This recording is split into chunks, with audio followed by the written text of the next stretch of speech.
Find out చేయాలో చూద్దాము. ఇక్కడ మనకి ఇంటర్వెల్స్ ఇచ్చారు కదా, పేజెస్ అనేది, దాన్ని ఎక్స్ఐ అనుకుంటాం. తర్వాత నెంబర్ ఆఫ్ వర్కర్స్ని ఎఫ్ఐ అనుకుంటాం.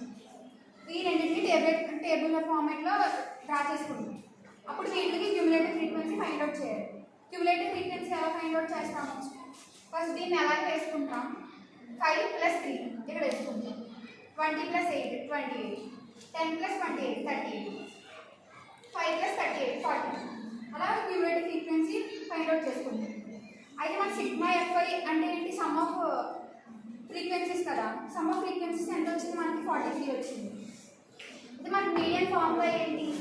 L + h/f × n/2 - c. ఇక్కడ L అంటే ఏంటి? Lower limit of the median class.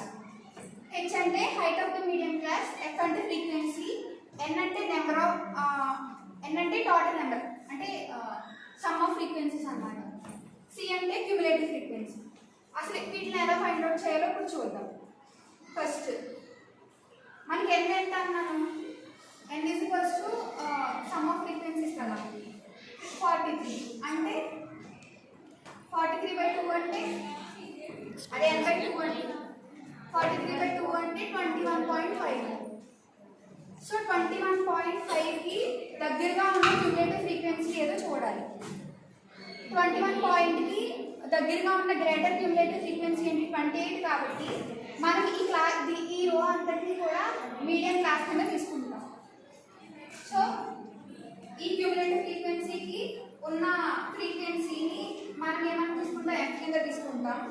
దానికి ఆ రోలోనే ఉన్న లోవర్ ఫ్రీక్వెన్సీని ఏమో lower limit of medium class అనుకుంటాం.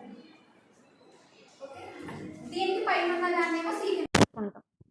ఈ అన్నిటిని తీసుకెళ్ళి దీంట్లో సబ్స్టిట్యూట్ చేస్తే ఆన్సర్ మనకి ఇది వస్తుంది. ఇది ఫైనల్గా వచ్చిన మీడియన్ మనకి.